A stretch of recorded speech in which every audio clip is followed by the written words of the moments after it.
aspect of this psychic being. Was it not double soul in man? That was the title of the chapter. And we are now in the 23rd chapter, more than two-thirds already done.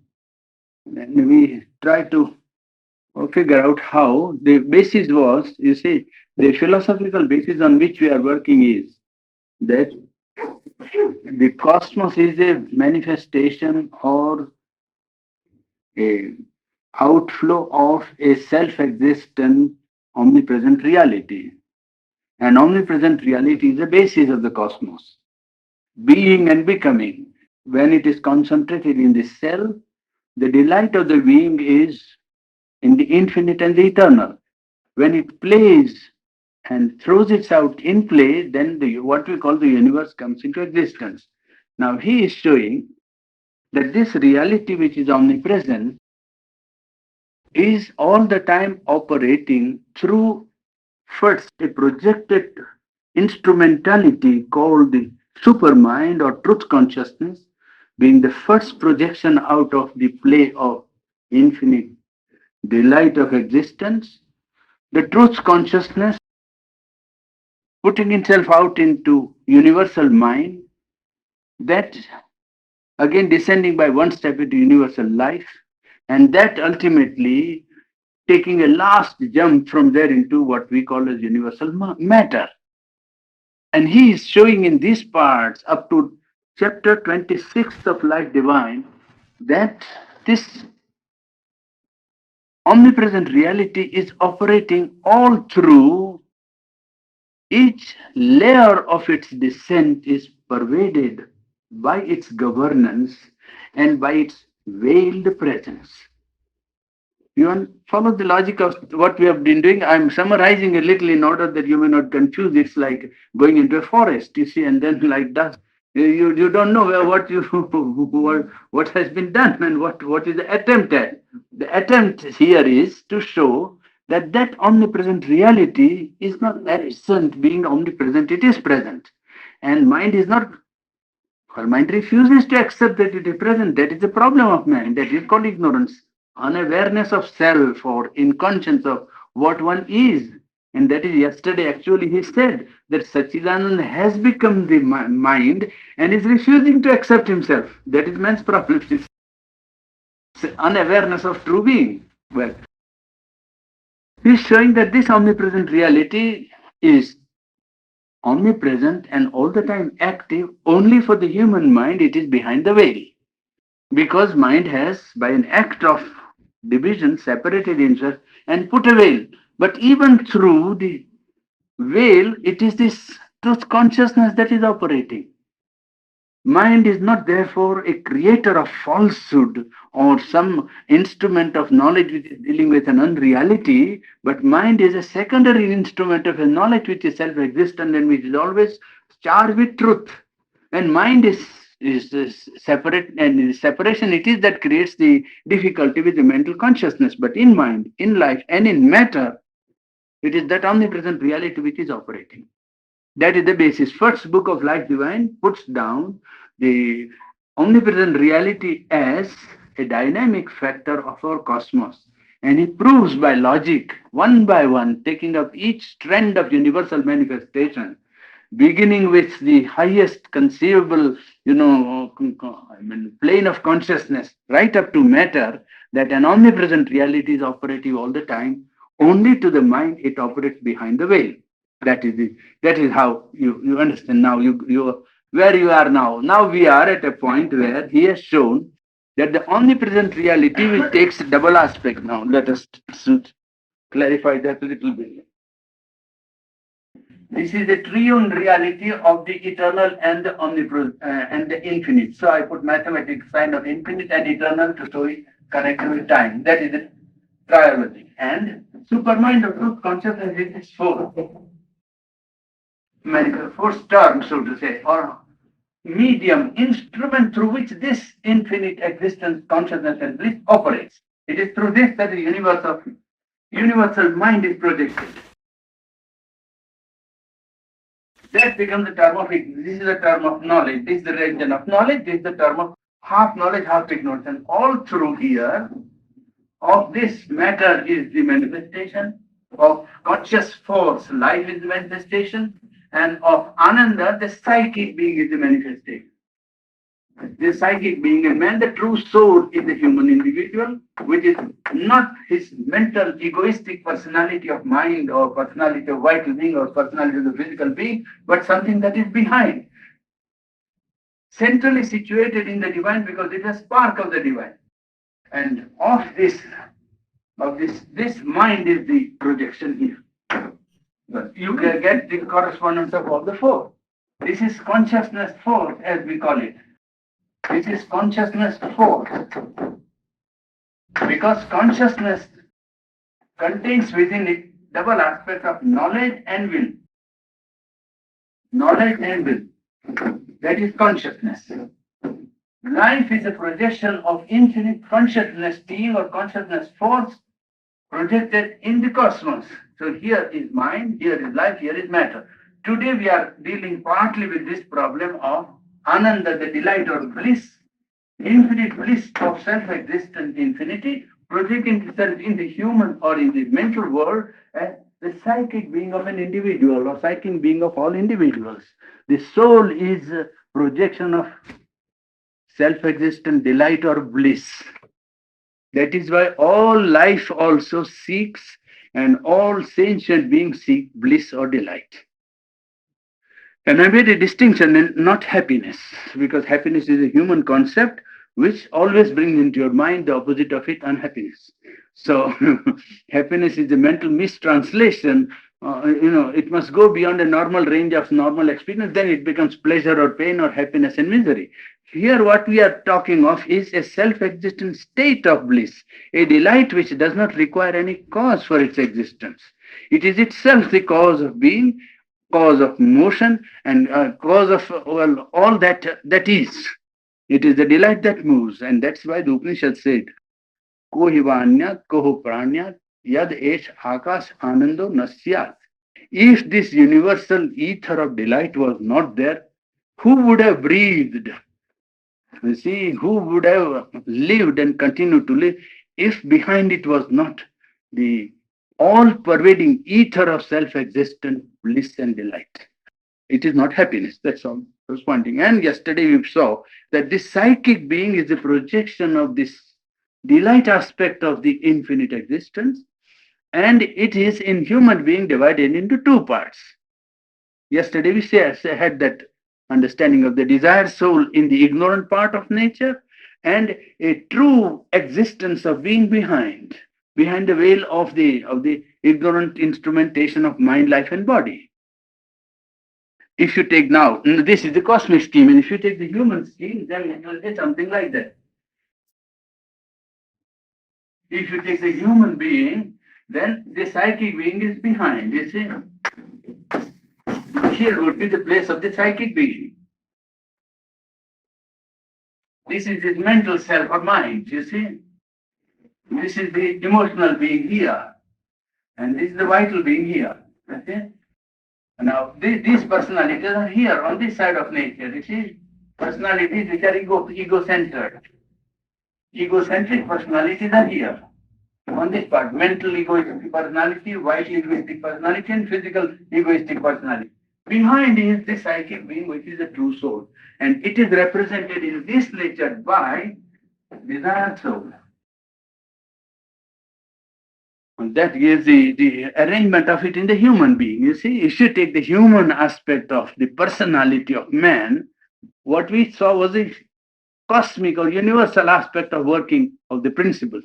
Now, when it comes down to man, to an individual human being, then the scheme of it is that in the individual there is mind, there is emotional being, vital being, and physical being. Each has a personality of its own. And each personality is a nature personality, not the true being of the individual. The true being of the individual is behind mind, behind life, behind body. And it is supporting all the time the operation of half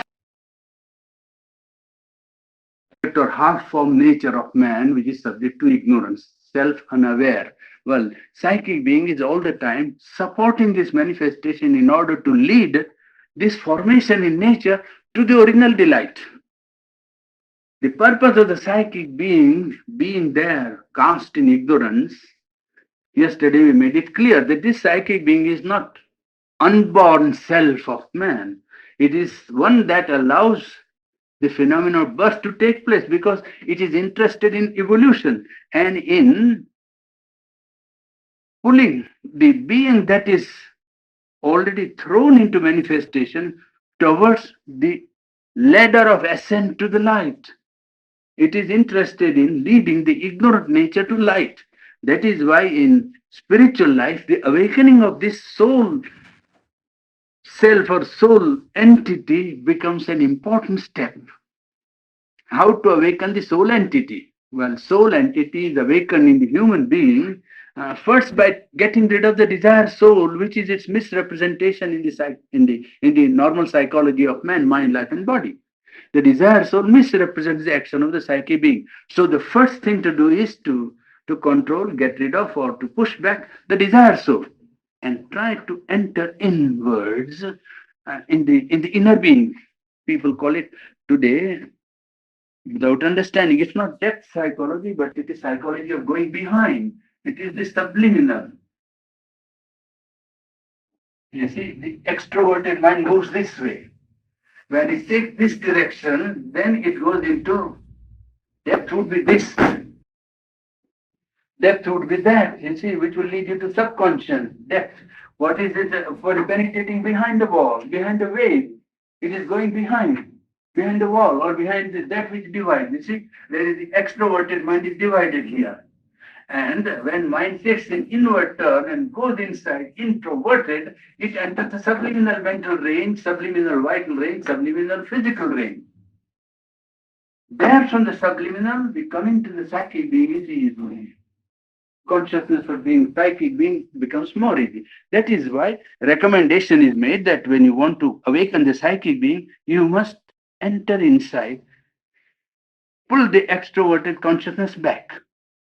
That is the use of meditation. When you say concentration or meditation, what is implied is that whole of consciousness is dispersed, divided, given up to outer activity, and is busy with ideas, thoughts, suggestions, life, business, man, body, all kinds of, it's all spread out like the web of the, what is it, not the chameleon, but the spider's web, you see. Then you gather all the strands again. That is, when you gather, the tendency will be to go in, not merely not to go out, but to reserve. And then you go in. When you go in, you go into the subliminal mind, which is quite independent of dependence on senses. On that, the phenomena of telepathy and thought transference and control, this hypnosis and all that depends upon that. That there is an independent mind which has nothing to do with the senses. It doesn't depend on the sense at all. An independent vital which does not require nervous system at all acts directly. It is there that one enters, and there one comes in contact with the psychic being, the true soul. It is possible to contact the true soul by withdrawal of the consciousness inside, because the psychic being is inside behind the veil of nature, mental nature, vital nature, physical nature. The psychic being is withdrawn behind. And there, if one contacts, then one comes to know what is the intention, will, or impulse of the psychic being, the true individuality in one. And the impulse of that is to reach the truth, to realize the truth, to reach the truth, to bring the truth into life and nature. That is its purpose. Well, yesterday we finished that portion, and now one portion that remains over is that this psychic being is concealed and only partially acting in the extroverted, ignorant nature of man, his mind, his life, his emotional being, and his body. And in this working of nature outside mind, life, and body, the psychic from behind is influencing. How does it influence? How to know that the psychic is influencing our mind? Psychic generally creates in man an impulse in the mind to know the truth, in the will to do the right, in the emotional being or in the nature part to approach beauty, or in the vital part, well, a cause to which you can, for which you can sacrifice yourself. Concepts of true, good, beautiful, nobility, self-sacrifice, working for a cause unselfishly. They are the movements in ignorant nature of the psychic being. People don't know. And even these people who admit action of these call of the psyche being or action, movement of the psyche being in ignorant part of our nature, they again get it mixed up with desire soul, with vital egoism, with mental ideas and mental personality and go on. It becomes a mixture. But for one who wants really to awaken the psychic being, well, for him, the easiest test is to find out whether his mind is, well, aspiring for knowledge, pure truth for its own sake. Well, then he can be sure that even in intellect, it is the psychic that is putting its pressure. In the vital, when there is a movement which makes the vital being uh, think of unselfish good, you see, dedication to a cause, or some noble purpose. Well, that is the impinging of the psychic being is there on the vital being at that time. You see. How to find out? Because people are mystified and they say psychic, where is the psychic? Psychic is there in nature. It is trying. How many respond to this now? You find out. If you turn your eyes round, you will see that in mankind, hardly 1% reacts to the psychic being. Psychic being is operating all the time. It's like, as I told you, the fisherman who has thrown the angle all the time. The line is there. But the human fish will not catch the bait because it will be caught. The moment one part of his being is caught by the psychic call, well, then he is in for inner life. Then that is what man doesn't do generally. He simply evades, and if he responds, he simply says, "Yes, 5 minutes, 10 minutes, goodness is good." But to dedicate the whole life to a purpose like that, that's too much. It's better not to go too far. Inside, if you go, you might be drowned. It might be an ocean that is no profundity is not known. Who has sounded the plummet? So it is better not to sound ourselves, and you might be drowned completely. Who knows? So it's better not to risk. Well, that is why it doesn't happen. But the psychic is operating. I'm pointing out only this fact that the psychic is the true divine individual, the spark of the supreme in man, the portion of the Lord in the human ignorance, capable of leading out the human being out of ignorance if you take his leading. The only difficulty is that human being so much wedded to his own idea, his own mind, his own conviction that he alone knows everything and mind will solve all his problems and he will be able to do everything. So he doesn't want to listen to anything. That's why the psychic remains behind and puts all the baits that it can. I mean, these are not finalities. After all, when you say truth, good or nobility or beautiful and justice or any great ideal, is not a final thing because there is no absolute truth available to man in his ignorance at present. The truth will have to go beyond mind. Then only it will know the truth. But let there be first an aspiration for the truth somewhere. Then it can be led to a truth beyond mind or beyond the present constitution of man. Psychic being is not interested in morality or in ethics. Psychic being is interested in leading the man out of this present ignorant movement of satisfying his mental ideas or vital desires, ambitions, and impulses to a truth which is already operating. Sachidanand is doing it. Well, psychic being is wedded to the delight and it wants to bring that spiritual delight into life. When it leads man to this truth or good or beautiful or nobility or something or unselfishness, it is only trying to lead him to that infinite truth and not a mental idea of the truth, to the supreme good and not to ethically conceived good, either of the individual or collectivity. You see, the supreme good is in the supreme truth. Well, that is how it works. The conceptions of right, light, truth, beauty, justice, point, and all acts that proceed out of love and harmony. Everything that has love as its central motive, everything that tends towards or requires or demands harmony, is the impact, the shock of the psychic being on nature.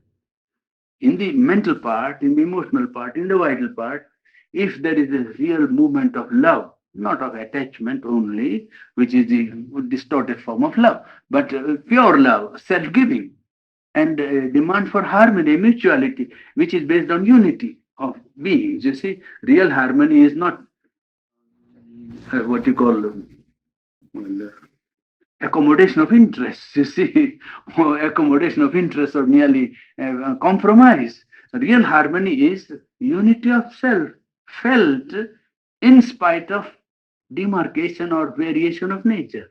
That is harmony. Harmony is not unification or unitarian existence of man in a collectivity. Harmony exists in a realization of fundamental unity with a distinction or with a variation which is at work, a justification and acceptance of variation on a basis of fundamental unity. That is harmony. So that whatever tends and pushes men to love and harmony, well, is the working of the psychic being in the ignorant part of nature's work, nature of man.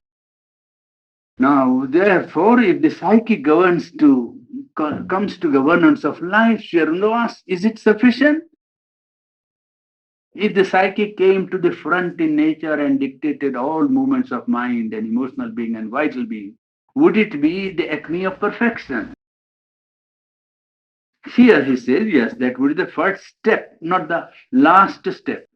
That would be the first step to bring the psychic being in front so that psychic being governs the intellect, governs the emotional being, governs the vital being. At least this chief part of human psychology.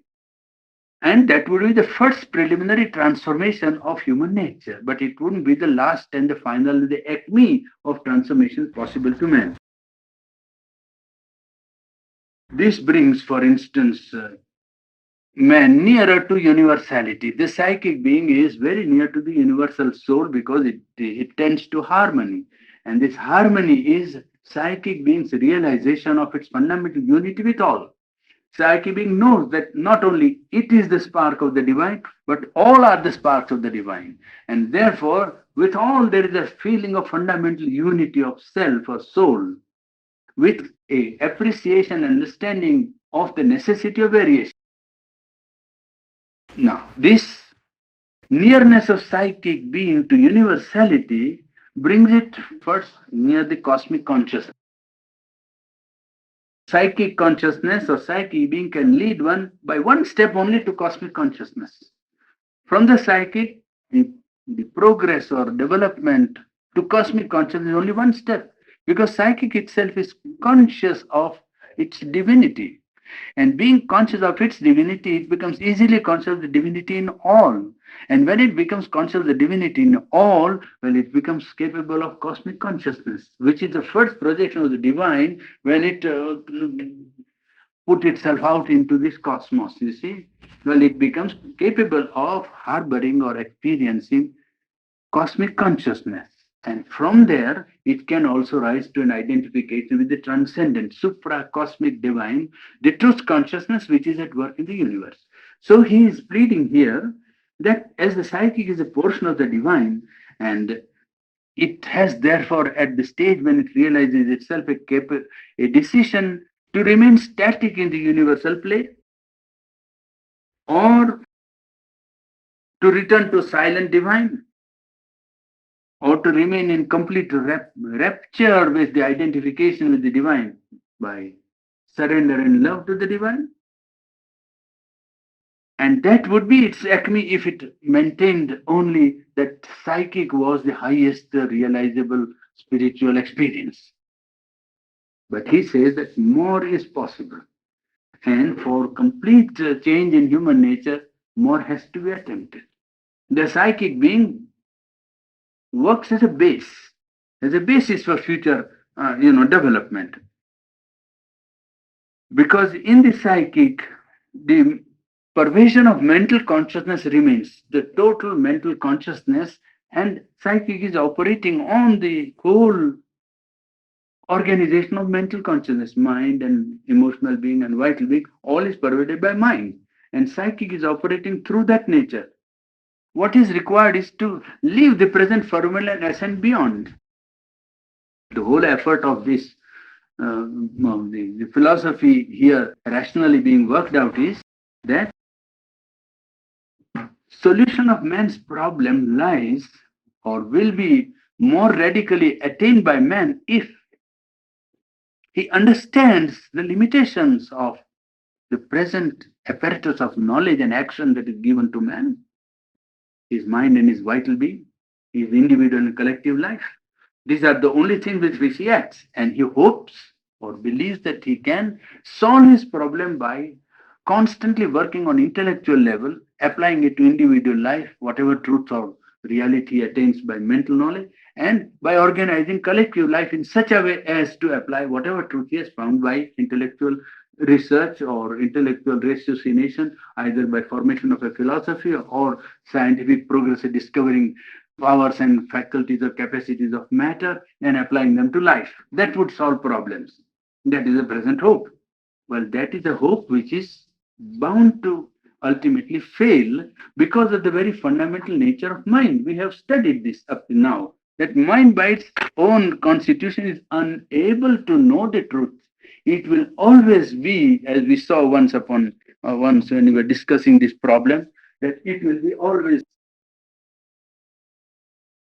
If you take this as the area of the mind, now known to mind, because what mind knows is limited. If it increases the area of its known, the unknown will touch it at all the points. So the increase of the area of the known, this is unknown and this is known.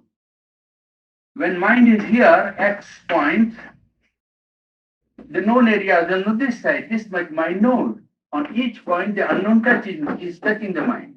When mind knows more, advance it in knowledge, as you say, the unknown touches it at all the points. Isn't it? This is every time, every science and every progress is like that. Primitive man did not know. He had few problems also, and he didn't know how to solve even his little problem. Now man knows so much more. He has multiple problems and complex problems to solve. The unknown is touching him at all the points. He has said no, and he says, now I will know further. But the more it will be the same. Law of mind being division and working on the basis of subjective and objective, cognizing and objective consciousness, the two must be always there. Until that is overpassed, mind will not know. So the only easiest way, he says, is to understand that mind is a limited instrument. It has its limited utility. It is not false. It is not deception. It is not something that is illusory. Mind is only distorted, limited in its knowledge. It gives knowledge, but partial knowledge. It's a realm of half knowledge, half darkness. It's like a photographic plate, which is can't take a correct, photo. It takes a blurred image. You see, something is there. It's not that nothing is there. There is. And then what it says about it is not correct because the picture is not right. It can't take the thing as it is. It can only represent what it is and represent in terms of mind. This we have finished that once upon a time when we were discussing this problem. That mind only gives you constructions of thought, representations of thought, symbols of intellect, not reality and truth. Mind can give you intellectual picture of the reality, intellectual structure of the reality, construction and not truth. When that is being the law of the mind, psychic being is restricted to this formula, and therefore he says that we have to overpass this formula and ascend. The problem is of ascent. Well, this ascent, the psychic being would consent if it admits that divine is dynamic and divine is operating in the cosmos, and it would like to cooperate and serve the divine in its cosmic labor. Then the psychic being becomes capable of ascending beyond the formula of mental consciousness, and the division is healed in the mind. And in the supermind, where the psychic being becomes the self, the division completely disappears. On the one side is the spirit status and the world dynamics. You see, the stationary aspect of the eternity of the spirit on one side, spirit with its infinity and eternity, and world dynamics, a movement of dynamic movement of the world. You see, world dynamics. Now, in this process, there is a flow from here to here. Well, the psychic being has to participate in the world dynamics by rising to this truth consciousness, which is the intermediate term connecting the twin. These two are connected by the truth consciousness, supramental ego. See, they are connected by the truth consciousness. When psychic being rises to the supermind, it takes part in the world dynamics, movement of the divine in the world, in the manifestation of the divine, in the labor of the divine, in manifestation, in the creation. Well,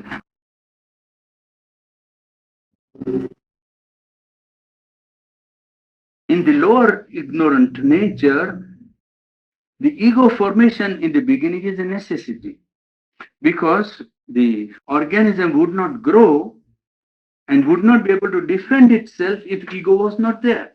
So, in the beginning, when man is unevolved, the creation of the egocentric nature is a necessity for bringing about the process of further evolution. Ego formation serves the purpose of protecting the ego from the pressure of cosmic forces, universal forces. So, ego serves one useful purpose of creation. But for higher movement, for development, this ego has to be eliminated, completely abrogated, and given up. In the same way, the psychic personality, which is the center of the divine in the individual, has to merge into the impersonality of the cosmic being, universal being, and also into the transcendent supreme divinity in order that the psychic may participate in the world movement. You see, in the world movement from the divine status, not participate in the world movement from ignorance, not participate in the world movement on the basis of mental consciousness, but participate in the world movement from the basis of divine dynamics, the truth consciousness, movement promoted or initiated by the higher consciousness. That would be the key to the dynamism of action from above. And if that does not take place, and if one remains only limited to his attainment to the infinite only or the universal, then there is no organization in the manifestation. So many spiritual personalities in India have been known to have some contact or touch of the higher consciousness. And not knowing the dynamics and the law of harmony and order of the Supreme, what happens in their case is a pell-mell expression of that contact. There are dozens of persons, I tell you. In even in literature, this is organized and given expression to. They will say, a man who has touched the Brahman or the infinite, how will he behave? Then he says, Balavat, he will behave like a child. Jadavat, he will behave like an immaterial block of wood. He will behave like Pishach, means evil spirit, vital spirit. He will behave like a madman. Unmattavat. Bala Pishach Unmat Jada. This is the aspect of one who has touched or has been contacting the infinite. Now, this is in classical Vedantic literature. Not knowing that the world is an organized expression of a supreme harmony and order. You contact the infinite, and then if you ask this man, as some of us have asked, you see, that why do you do like that? Then he says that, well, all is equal. Because from the point of view of the infinite, all determinations are of equal value. And he claims or wants to bring a, well, that equality of infinite determination into life. Now you forget that life is the determination of order and harmony. Life is not indeterminate expression, pell-mell of an infinite potentiality running into all kinds of chaos. It is not creation of disorder. It's a creation of an harmony and order. Well, they don't see any order. And when this is given, some of the old school people or traditional people always say, no, there should be no rule. He can behave like a madman. They do actually. I have seen. They actually behave like mad. They are mad in the sense that they are not mad, but the contact has not made their mind organize into expression. And so whatever comes, they immediately act out. Now, whether what comes is harmonious with the truth or not, they are not concerned. Such a spiritual man is sitting somewhere. Now, a man comes. The first thing is that you take a stone and throw at him. No, they do actually. That's all. Or he will go and embrace him and won't let him go and say, now I'll come to your house. I will not go from your house. You see, fellow says, but no, you are. Then he will be there. He won't go. It is difficult to persuade these people that what is coming to them is a determination from infinite potentiality of nature, but acceptance is their responsibility. And action is still more responsibility, but they won't understand. Well, some of them told me like that. Once upon a time, I had been Haridwar. So this is the test. I said, look, I don't want to dispute your test. I know. But this I ask you. Is not the infinite or the divine birthright of all human beings? It can't be special right of X, Y, or Z for a group. It should be fundamental birthright of all human beings because fundamentally all are divine. You grant that? Yes. Now let us see that 200 people realize the divine. Let us, for the sake of argument, suppose 200 people are in contact with the divine consciousness. Now, if each one goes behaving like a madman or like a child, well, what kind of manifestation will it be? Will it be a world? World means a collective life where some kind of order, doesn't matter perfect or not, but something is there which says we keep together somehow, in spite of dangers, difficulties, catastrophe. If something keeps it on. Well, if such a group is there, what would happen? If all of them behave like Baal, you see, he won't take his food. You will have to take him, come and take your food. All right, he comes and takes his food. Quite right. Goes on eating. Then you say, but don't eat. All right, so we'll stop eating. That's, you see, actually, there are people who have been living like that. Very few, I don't say there is a majority, but that is a school of thought. Now, Sri Aurobindo pointed out for the first time that that is a way of very imperfect manifestation of the contact with the supreme consciousness or the infinite consciousness. A manifestation and the nature part has not been made ready. That's all it means. It doesn't mean that there is no contact or it's all bosh. But it is certainly something which requires to be set right. The second idea which I gave them was that why does the incarnation come and insist on a law? All incarnations in every religion, if there are incarnations accepted, you will find that when an incarnation comes, he gives a law of life. He doesn't say, no, divine is beyond all things, therefore behave as you like. No. Divine is everywhere, therefore whatever you think and do is quite all right because everything is divine. Everything is essentially divine, not divine in manifestation. Yeah, that's it. How to bring the essential divinity, which is potential, into a dynamic movement. Well, then that divine will impose an order, will impose an obedience to truth. Certainly, because divine manifests something that is true. And there is a truth of each plane of consciousness, truth of earth consciousness, truth of life, truth of mind. And in each plane of consciousness, truth will be insisted. You cannot be allowed to just to do whatever comes. That wouldn't be a world and cosmos. Well, here, so this self-formation which was necessary to lead one to the divine is one that must rise to the universal and transcendent truth consciousness and must make itself a channel or instrument for the expression of that truth in life. Then the step beyond the psychic being is attained. You see. Well, there, transformation of nature would be completed when the psychic being rises from mental consciousness to the higher consciousness and brings the play of the higher nature into human nature. Now we take up the, if possible, 3 succeeding chapters together because they deal with matter. You see, now these 3 succeeding chapters are Ronnie, is that the finish of the 23rd chapter? Yes. That we just made? Yes. Now the chapters are matter, one. The second chapter that is following it is the knot of matter. Knot of matter. And third is the ascending series of substance, is it not? Yes. Was the finishment of the 23rd chapter. Ascending series of substance. Now, this we may postpone for another day, but these two we might take together because they deal with the same subject matter. He has up till now applied the working of this omnipresent reality to mind and life, is it not? And psychic being. We came up to that. Mind, life, and psychic being. Sat, Chit, and Ananda.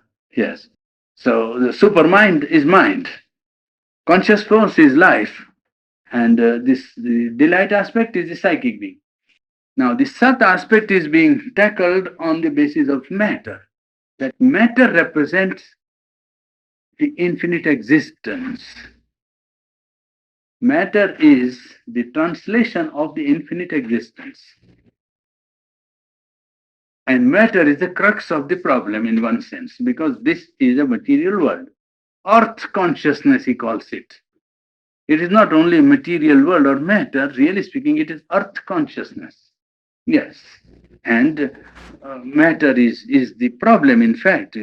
Though scientists say that they know what is matter, I very much doubt because I don't think they know what is matter.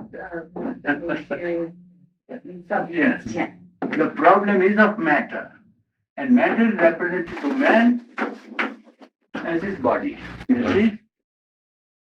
To man, the matter appears first as his bodily consciousness, with all the limitations of matter attached to the body. With regard to this, yes, life is a mighty pulsation of the divine all existence, and matter seems to be below the level of life. It is subvital, so to say, below life. You see, matter doesn't seem to be living. Life is a result of consciousness. From matter, you find, you see, matter which is below life gives rise to life, then rise to consciousness, then gives rise to mind. That is how it seems the course of development. And yet, life, when it is manifested here, is conditioned by body. Life is limited and conditioned by physical existence. Life is not left free. In the dream, you can jump into the Himalayas or you can fly into the sky. But with the body, you can't fly. Now, the vital being is freed in dream, therefore, it does just what it likes, and there is no obstruction. It can do the most impossible things physically. But the same thing to be done in body, well, it's impossible. Even to jump 20 feet is impossible, whereas in the vital being, you can just do the most adventurous thing and most impossible, you see. You know. Life is conditioned by the body, that is by matter. And he pleads that this body, which is the representative of matter in the human consciousness, must also be raised corresponding in spiritual life. We cannot neglect the body. And there he is brought in opposition with many religious and philosophical outlooks that look down upon the body as the only permanent obstacle to any spiritual fulfillment of man. That is the attitude of most religions, is it not? Body is regarded to be the soul's difficulty, the burden of the flesh, they will call. It's a rock of offense, and all imperfections are only in the body. And therefore, it is obscure and full of difficulties, and therefore, the only thing is gross and, vulgarity and grossness. And therefore, best is to get away from the body. Then you get into, you see, away from material world also when you leave the body. And all the religions have called this physical body and difficulties of the body as a test of your inner faithfulness to God or faithfulness to truth and so on. You have to pass the test by rejecting it, by saying, well, this is not what I am. That's all that you have to say to the body. And call it a refusal or a resigned tolerance, he says. Either refuse the body or resigned tolerance till it lasts. You don't kill it, so don't commit suicide, which I think most people won't do in spite of limitations of the body. And because the delight is there, you see, you will say, point it out afterwards. But there is resigned tolerance till it lasts. That is the attitude which is recommended by many schools of thought and religion. In the very oldest times, there was a more tolerant attitude, particularly in the Veda, you see. They looked upon this earth as the mother earth, they said. The earth was regarded as the mother. Earth was the body also. This earth is this earth in which we live, and of which the material representation is the body. So they said body is the earth, and it is a result of mother earth. And heaven. So man is the product of heaven and earth, union of heaven and earth. Heaven is the mind, you see, heaven of mentality, intellectuality, or mental consciousness. Mental and the material, well, when they wedded together, life was born and took shape as man. They considered the earth's principle as the creative matrix or mother, you see. They looked upon earth as the mother, matter as the mother. And they had a reverence for it, so to say, a sort of an attitude of looking with respect upon the earth. Because it is on that you stand, they will say. That if earth was not there, you wouldn't be there. If the body was not there, the soul wouldn't be there, is it not? And I think it is Walt Whitman who has written a fine poem in his Leaves of Grass, I think. He says, where would the soul be if there was not the body?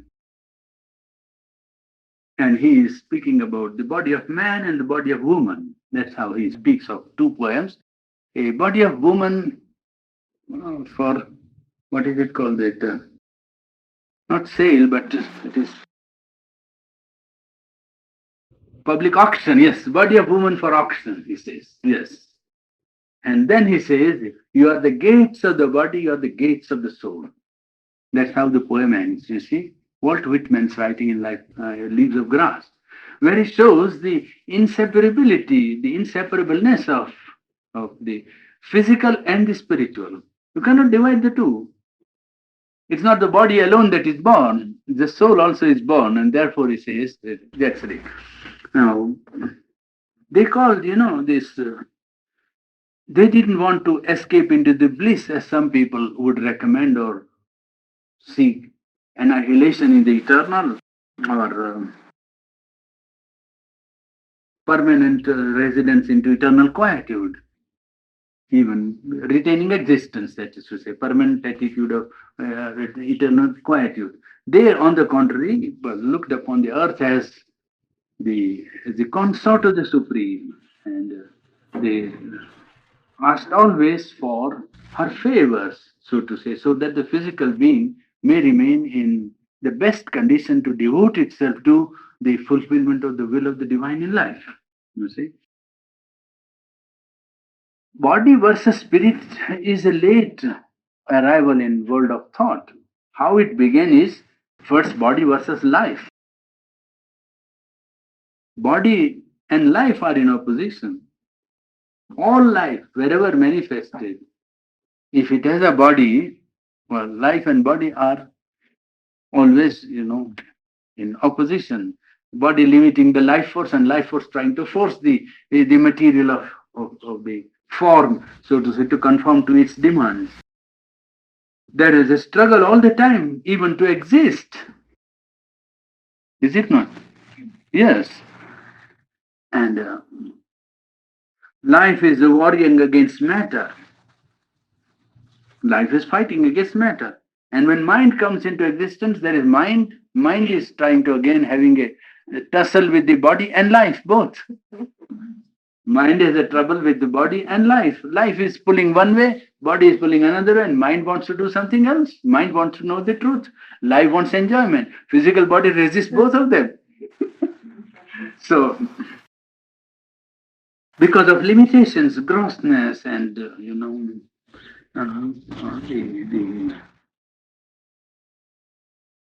grossness and inertia of matter limits the operation of life and mind both. The passions and sufferings of life come and limit the mind. And pure mind wants to retain its pure mental existence. And when it wants victory, it wants to escape into itself and says, I suffered victory, secured victory because I nothing to do with it. He says this withdrawal is not really victory. Withdrawal of the mind into its own corner of mental perfection, you see, or mental atmosphere, so to say, is an evasion of the problem from the narrow residence in the body. Body offers you a very narrow residence, so you get away into somewhere, but it is an escape and an evasion. Escape is not the solution. The problem still remains because Sachidanand we have started as the beginning, and then we have to see how to arrive at a perfect solution on the basis that Sachidanand is operating all throughout. Then how does Sachidanand manage to limit itself into body or become matter? Let us say universally to become matter, individual or a human being, how to attain a body or assume a body. How does it suddenly become inconscient matter?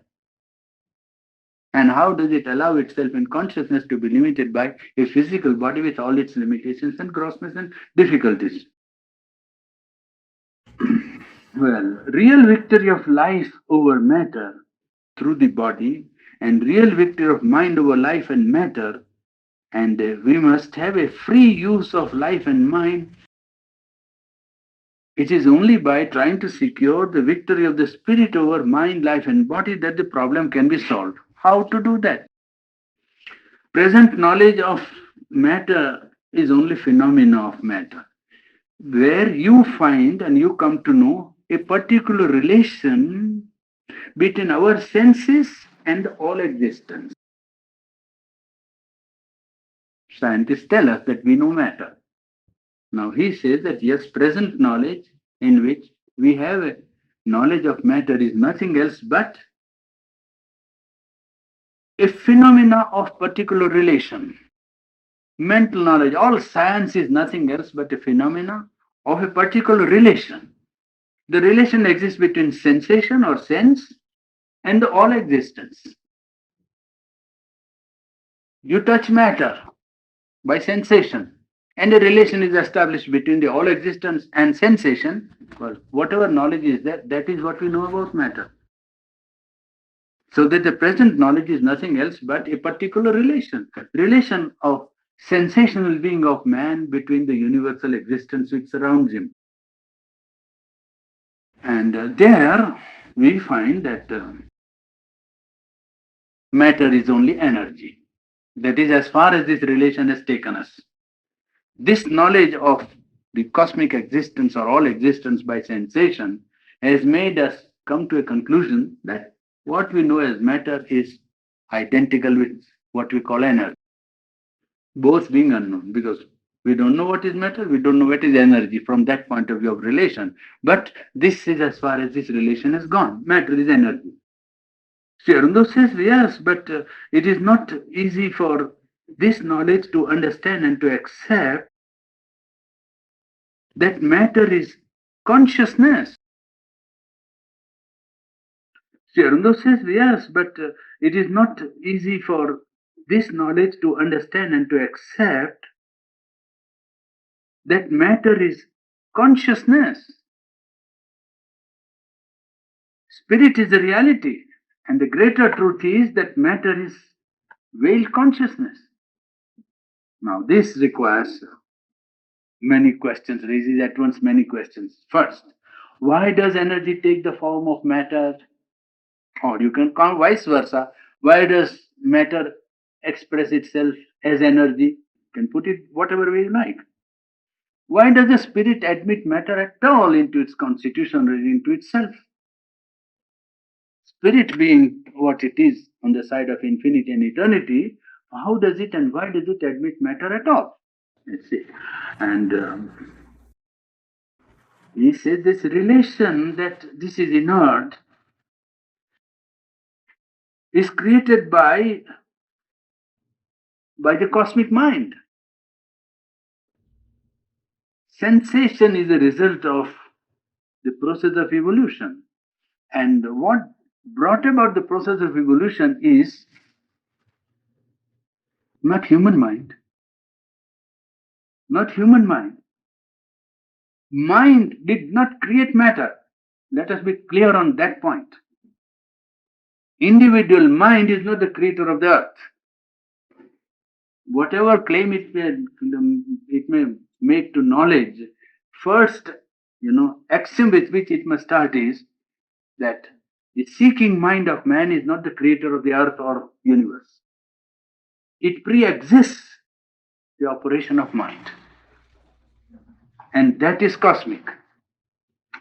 That, yes. Now, cosmic energy or cosmic mind created this relation. Individual being is not therefore the creator of matter. Earth is not the result of human mind. Therefore, there is universal mind. And it is subconscious to us. That is true. We don't know the universal mind directly by knowing it. But universal mind is there, subconscious to us now, or perhaps superconscious to our mind. Subconscious in matter, superconscious beyond matter. With the instrumentality of universal sense, this cosmic mind, your universal mind, creates within itself the relation of form with form. The universal mind takes hold of sense apparatus of the whole sensation apparatus of the world. And this sensation apparatus of the world is put into operation by the cosmic mind. And that arrives at, with the instrumentality of universal sense, it creates within itself, cosmic mind itself, a relation of form with form. Physical form, with vegetable form, or material form with one material form with another material form, or material form with living form, or mental form with the physical form, or mental form with animal form. With the apparatus of sensation, cosmic mind creates a relation between form and form in the universe. One. Thus far, matter is a creation of. Therefore, matter is a creation of this consciousness. How is this supreme consciousness and force? How did it come to create matter?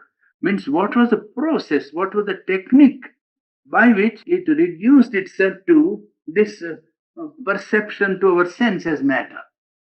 Because matter, perhaps, there is not as we feel it.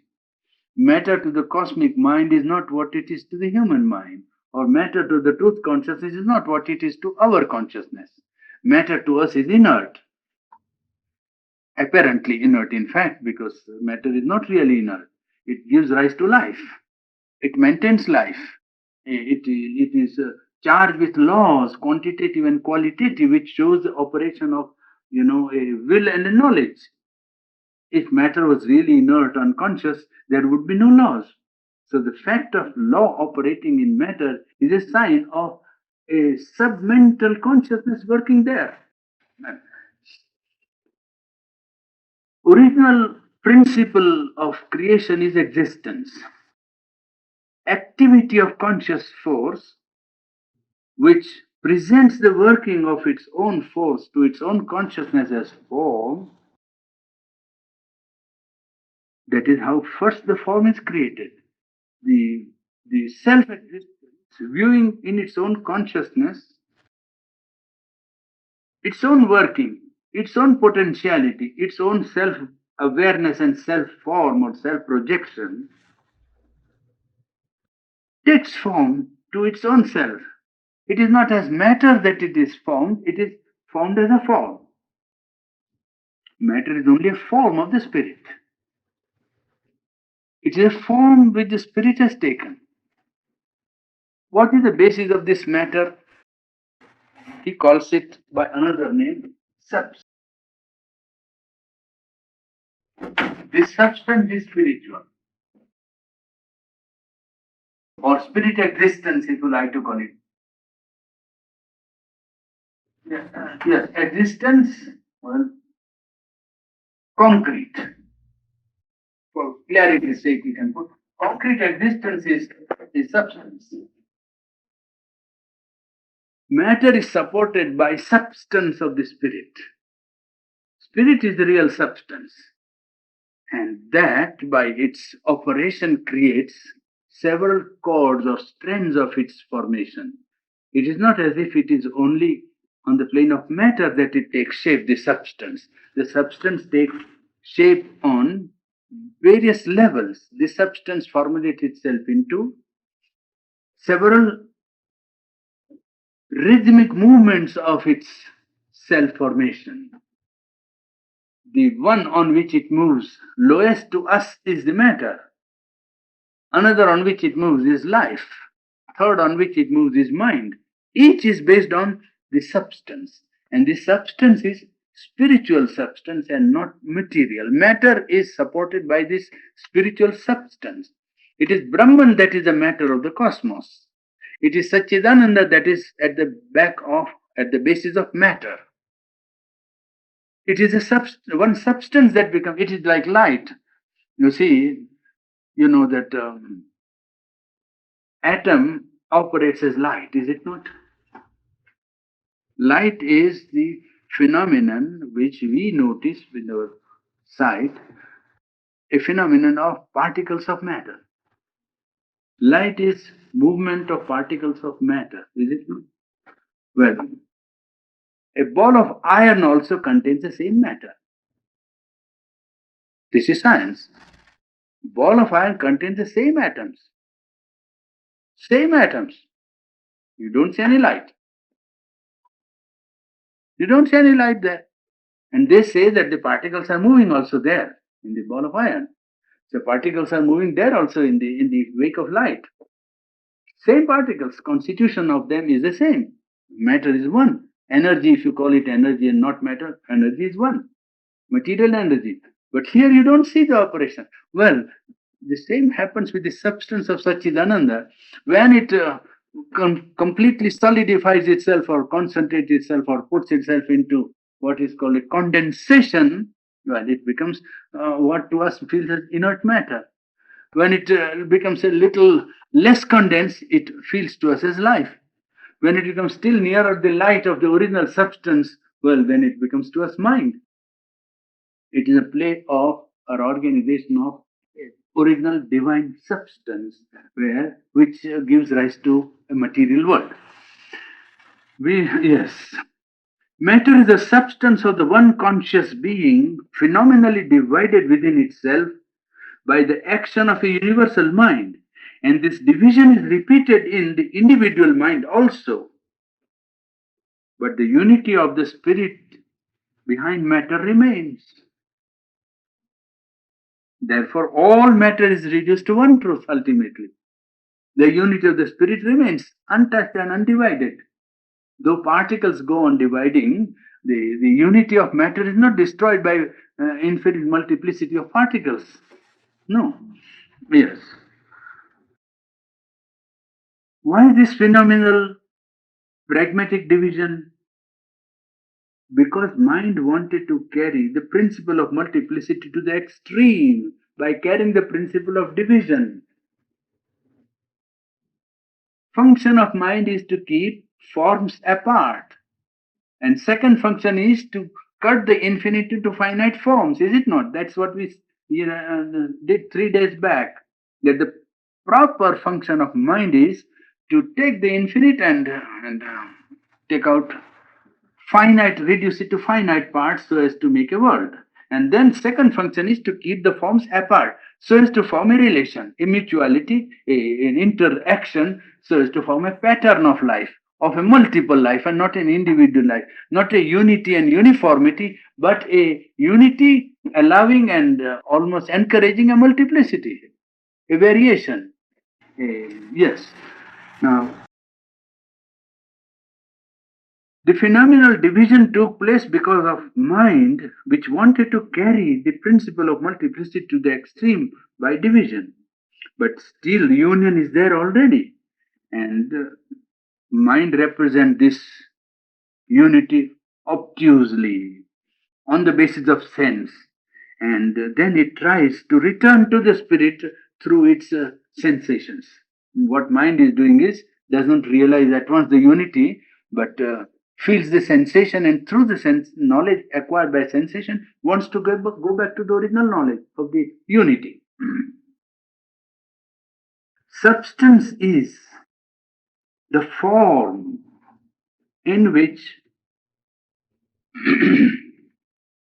substance is the form in which mind, acting through sense, contacts a conscious being, of which is itself a movement of knowledge. Universal mind turns these forms into standpoints of universal life. Universal mind turns these forms in matter into atomic being full of life. Atomic existences tend again to unity, not by merging into each other, but by association and aggregation. The atoms are compelled again to undergo a process of unity, not by completely forgetting their division, because that was the intention, to have a perfect and full possible division, the last point of division. And so, whatever has been divided retains, and yet the process of unity drives it into union by forming aggregates, by forming what we call the yes. The return is compelled on the atoms by association and aggregates. Each is charged with a life of its own, with a mind, with a will, but hidden. All aggregate of atoms are charged with a mind and a will, but the mind is hidden, hidden to us, hidden to the perceiving mind. It appears to our outer sense as if separate existences with each other. It doesn't appear as if it was one substance that had become matter, and that it was one substance that was manifesting itself as what we know as inert matter. So, nature of action of the cosmic mind is the cause of atomic existence. How does matter come into existence? Because of the nature of cosmic mind. Cosmic mind is such that it drives its own manifestation into extreme division, and the extreme division of substance is a creation of matter. So it is the nature of the cosmic mind, nature of the action of cosmic mind, really speaking, which is the cause of atomic existence. And even in material, in conscience, the existence of ether as an intangible and almost a spiritual support of matter is known, but it is not phenomenal because scientists cannot detect it, cannot subject it to experiment. That is what they found out when they wanted to find out the resistance of the Earth's movement in this space by finding out the resistance of ether. I think Michelson-Morley experiment it was. You see, Michelson-Morley experimented on this and tried to see that when the Earth goes into its orbit, when it moves in the daily orbit, well, it must move through ether, and then there was a certain resistance offered by the ether. And they found that in all directions it made no difference at all. Therefore, they said that scientifically for them, ether doesn't exist. It is wrong to say ether doesn't exist. The right way of putting it is that if there is anything like ether, we cannot detect it by our science. It is wrong to say that what you don't know doesn't exist. You see, it is like you see a fisherman had a net, and the holes of the net, the squares were 3 inches square. So he put it in the sea. And when he took it out, he said that in this sea, there are no fishes that are less than 3 inches. But that is true. Because because they've all escaped out of the net. So to say they took it out and said, "Oh, this fish doesn't contain this sea doesn't contain any fish with a dimension or measurement which is less than 3. You see, it is all more than 3." Well, it is all right, but that shows that your net was only 3 inches square. Scientists did not come to know the existence of ether by experiment. Therefore, they said, ether doesn't, how can you say ether doesn't exist? You can say if it is there, you may say that much. If you want to be very scientific, if ether is there, it doesn't seem to submit to scientific experiment. Or by scientific experiment, we cannot come to demonstrate the existence of ether. That is true, quite right. Nobody objects to it. But to outright say that ether doesn't exist is not scientific. I tell you, I am a student of science, and I tell you, it is not scientific to say that ether doesn't exist.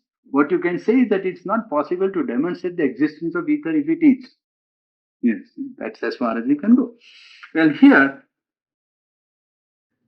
the support of matter, ether is a support almost intangible, and you can say even the spiritual support of matter exists, but it is not phenomena. It's because it's not detectable. And science can go on with subdivision of matter, and he says it will never come to zero, showing that it is infinite there.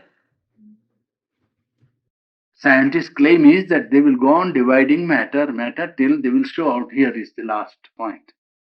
He says you will go on dividing. There is no harm. You can go on dividing. At the end of it, you will never come now zero. No. You will have always something which showing that there is an infinite there involved, and you are not coming to the end of the business by dividing and dividing and dividing till there will be always something left. Mathematically also, if you go on, there is a law of mathematics. That you go on a division, there will be something to divide. Yes. A subdivision of matter will never come to either void or zero. It will say of some utmost atom it can speak of, but really speaking, there is an unatomic extension of substance. Unatomic extension of pure substance as existence. Pure substance, unatomic extension, substance of which he speaks there. That is the basis of manifestation of the cosmos, you see. Pure substance is the reality behind matter, but it is not phenomenal. And its phenomena is what we call matter. Its very substance, the phenomena of the substance is what we call matter. Substance is the pure existence.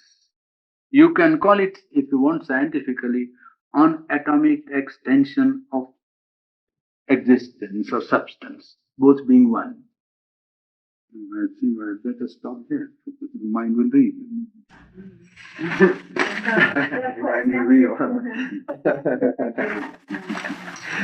What chapter are you stopping with? This was this 24th, I think. Is it not? Yes. 24th. You wanted to take 25th, but we have not taken 25th. It's only 24th.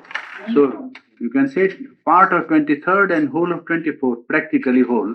Little bit left was the consultation. Spiritual, experience, the contact of the higher consciousness is always seen as light. In all records, you will see the contact of higher consciousness is always seen as light. Of course, it's not this light, it's inner light. That is something of that substance of which he is speaking, you see. It's not that. It indicates all spiritual experience, wherever, any part of the world, anybody who has had a spiritual experience and a vision, well, he will always speak of it as light. Light may be either solar light, sunlight, golden light, or electric, white, sparkling, or diamond, but light. That light gives some idea of this substance of the Brahman. It is that which is at the basis of the whole creation. You see? If you want to know something of the substance, how can you know substance apart from matter? Because matter itself is intangible. Matter itself is also going out of the grasp of man. Yeah, only yesterday he brought me some news of neutrion, is it not? Neutrino. A neutrino. Neutrino is found out which passes through a plate of 26 feet, 47 feet. 47 feet thick, without Steel. resistance. And it's very difficult to detect. Neutrino. And whether it is one or two, even they don't know. Well, there are Well, more. can go on. 26 particles are there, and more will come in. And he says, you will never come to zero or void. It's not void. No. Not. It is, No. even if we look at as charged with all sorts of rays, of which there are Yes. science is finding so many that it's getting confused. Yes, ether at one time was admitted. You see, when I think last century means when that man who believed in this, spirit communication, contemporary of Conan Doyle, Sir Arthur, Oliver. Oliver Lodge. Lodge. Oliver Lodge. You see, those people believed in ether. Then some people came and mathematically reduced it and said, no, ether is not there. It's all right. No, ether is necessary to explain electrical tubes and magnetic field and so on, so on. They came like that, and they gave up ether because they couldn't detect it. But not detecting is not a sign of its non-existence. There can be an impartial, an all-supporting, intangible medium. Why not? Which may have no characteristic known to our sensation. But that is not the way to prove any existence of a thing or non-existence. Yes, you were saying something? Oh, I was going to say, I was just asked and explain about the mother, about matter and earth as mother. Yes. Yes. What is the father? Heaven, mind, Mind. cosmic mind. That will give that symbol there. Symbol of there is a sky, they will say. 3. Earth, intermediate region, and sky. The sky is regarded as the father, the intermediate region is the vital, and earth is the basis, matter. The Vedic symbology or the Vedic cosmogony is like that, you see. Of the heaven, they will say, Indra is the Lord, you see. Heaven they conceive as something, and earth is conceived here, and the intermediate region is the vital. You see, this is called antariksha or vital.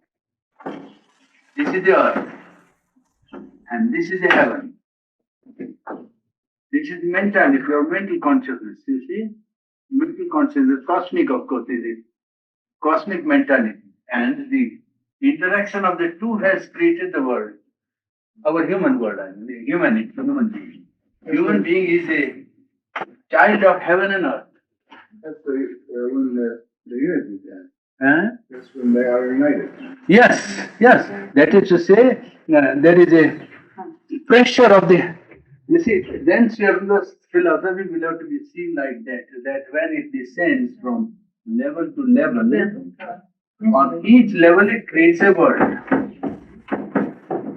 You see, here, each level it goes on creating the world, the supreme consciousness. And here, our world is to be represented by movement of ascent. This is to be represented by movement of descent, you see. Now, in the movement of ascent, when man happens to be here in the mental consciousness, the mind here has been brought into contact by the cosmic mind operating on the principle of earth. Pressure on earth, they will say in Vedic language. Pressure. And this pressure gives possibility for the divine element that is here under the inconscience to come out into manifestation. So a double process of pressure. Pressure from within the inconscient and pressure from cosmic mind creates the mentality, you see. Evolution doesn't proceed by drive from within the organism only. It is also supported by a pressure from cosmos or planes of cosmic being independent of Earth belt. Earth is only a compendium in which all elements that have been created exist, and they all exist in potentiality. So even the highest divinity is potential here, mentality is potential here, life is potential here. But in order that out of materiality or earth they may come into manifestation, the earth consciousness has to press from below, from inside, and the cosmic vital has to press from above. Between the two pressures, well, the new evolute is born or brought into manifestation. They will say, therefore, that it is to be born by the pressure of two, earth and heaven. And it is that which creates the human mind. Is that the symbol of the three actions? Is that the two actions with nature? Yes, in one sense, yes. All life comes out of the pressure of cosmic life and the drive from below inside. A material sheath into which life is imprisoned, you see. A material sheath, material inconscience itself has a drive inside to let go or to free the divine element which is there potentially present. Well, it is trying to come out. They will say Agni is trying to break out from its prison. It's a fire. And fire is to be produced by the rubbing of two woods, heaven and earth. And that is rubbed, the fire is able to come out. Fire is there in the wood. Even now, fire is present, they will say in Vedic language. The fire is present here as potentiality, but it is brought about by rubbing of the two pieces of wood. You see, the cosmic mind above and the potentiality below coming in contact and pressing each other creates the expression or the power that comes out into an organized expression of a principle which was not present in manifestation or in evolution. It constantly goes on like that. Even now, the pressure of the supermind is there on mind. And the aspiration in the human sense is self is below trying to open out, you see. It is a double pressure. And why he and mother believe that the time is ripe is because the pressure is very great.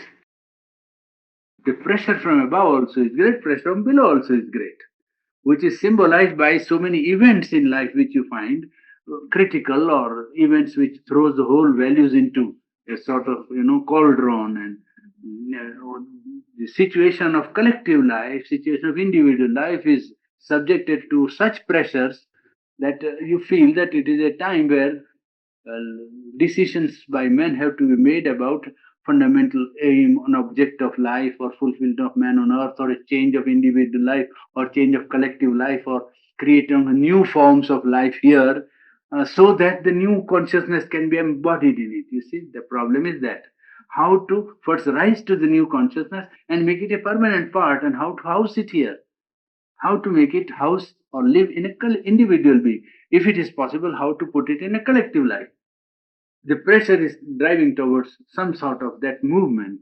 We don't know how it will work because it's a double work of the individual aspirant or the collective aspirant and the pressure from above the truth consciousness. And they don't want to fix any form from in advance because it's not a mental world that you are going to create. It's not ideal of mind or ethical value that you are going to embody, but a truth consciousness, a spiritual truth, which knows its own direction, which knows what form it will take if you allow it to take its own form. If you allow mind and life to be elastic to it, then that will take its own form. It's not a rigid form which it will take, it is a very plastic form. It is going to take form according to the need of its own expression, need of a situation, so to say. It is not a rigid world that is to be brought into existence. It's a truth world, and truth world is very elastic and adjustable world. So that is the problem. Problem is first to reach it, and second is the problem is to bring it down, and then allow it to take a form. Voilà. That is what the human being is trying to do today. One has to be extremely careful in asking questions or bringing anything to class because of my own ignorance and inability to express it, and any element of conflict.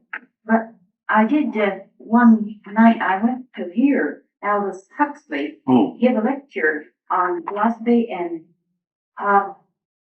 he said, he came right out with the statement that mind can exist without matter, and I thought, hurrah, at last somebody else brave enough to say that, in my ignorance, because I'm not in that field at all.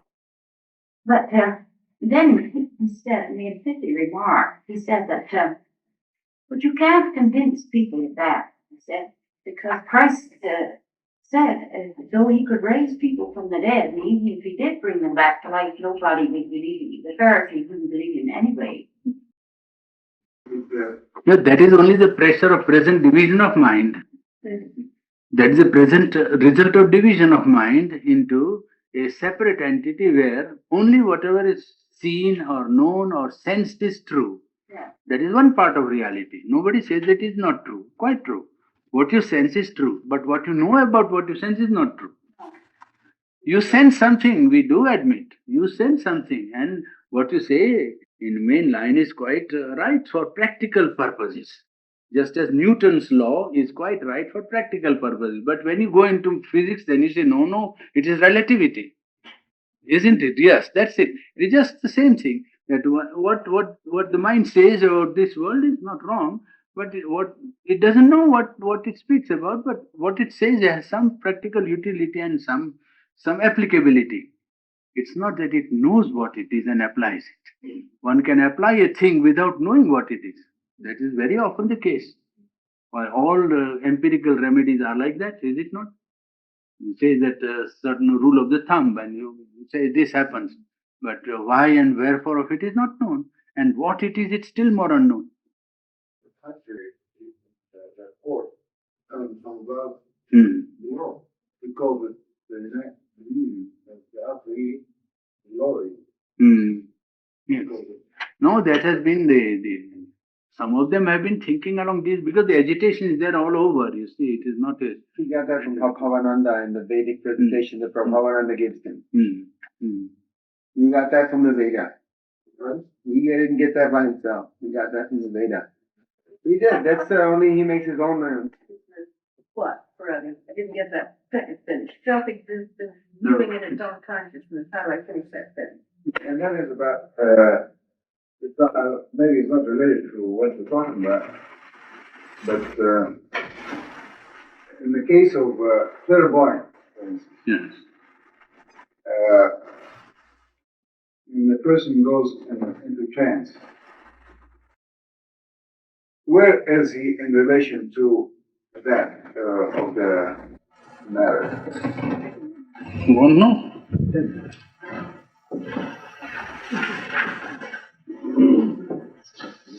Here is a human being. Is what? Human being, roughly, I put the spinal cord as the reference. You see, that's we are holding man instead of the whole. That's the man. Yeah. Now this is the mind, Yeah. and this is his vital being. And 9 out of 10, there is a subliminal of the vital. You see, just as there is subliminal of life. Subliminal. It has a wide range. You see, the range of the subliminal is very wide. It shows that vital being of man or life force in man is independent of dependence on nervous system or body. And it is this vital subliminal that goes very often into clairvoyance or clairaudience. 9 out of 10. Very rarely it is the mind that is operating. Very rarely. Could it be possible when the clairvoyance, or what do they call it? Clairaudience. Clairaudience. Yeah. Oh, the person is medium. Is the meaning. Yes. Could he be actually all on the wrong when he's in his subconscious, and when he goes into the trance, it could be All on the wrong in this way, I'll tell you how. Now here, this is a subliminal. And subliminal, we must erase it for the time being to give a more correct representation of it. You see? Now, this is the range of the subliminal. vital is here, is here, mind is there, vital is here. Now subliminal opens to the universal. Universal vital, because it is the vital level on which the subject or the man is operating. You see, the vital being. Now, in the universal, infinite number of forces are working. Beings are there. Powers are there. You see? And it is they who can enter into the subliminal of the subject. Well, then, if these are of lower type, means wedded to ignorance or wedded to impulses or, only busy with exercising their power, so to say. They are like people having power. One having more money, less money, like that. You see, power. Well, they exercise their power on somebody who is open, who opens to them and says, I want to know something about that man. He immediately gets it because there is no division. On the cosmic plane, it's immediately known. So he transfers it to here and he brings it here and says something. But it is not he who is doing it. Very often, he can do it if the subliminal of himself is developed. He can. He can? Pure, huh? He can, but that will require yogic life, not occult operations, you see. If he develops this subliminal power and expands it, then he can expand it at his condition.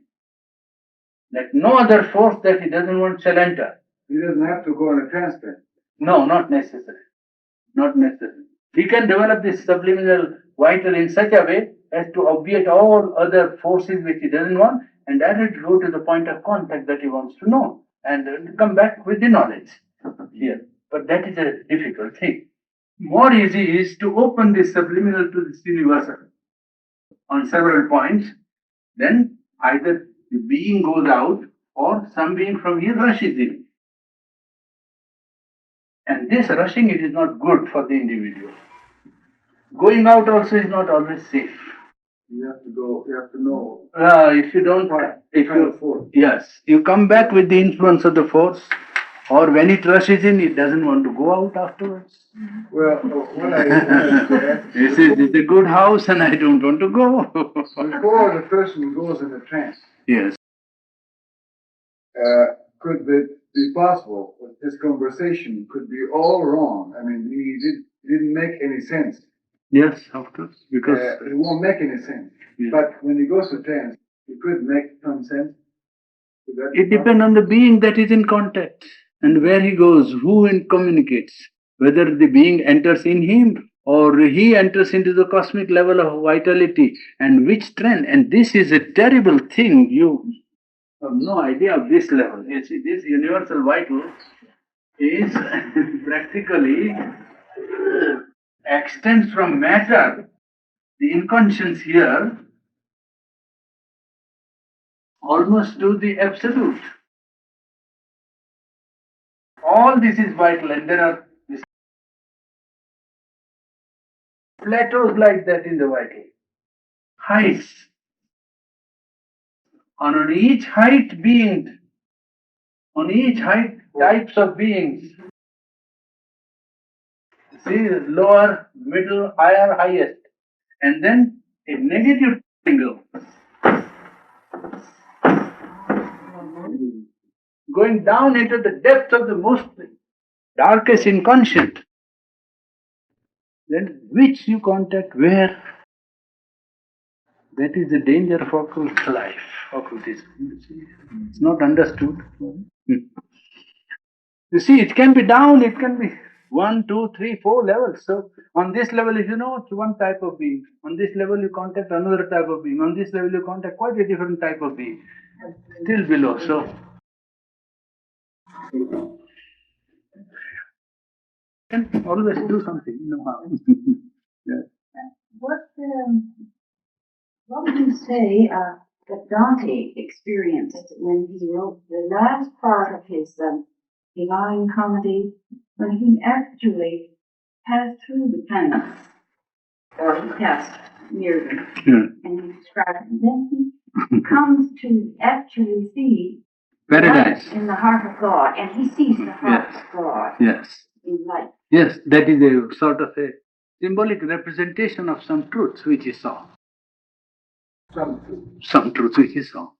A symbolic way of representing something which he saw, and it was not that it was all false. I wouldn't say it is. It is true.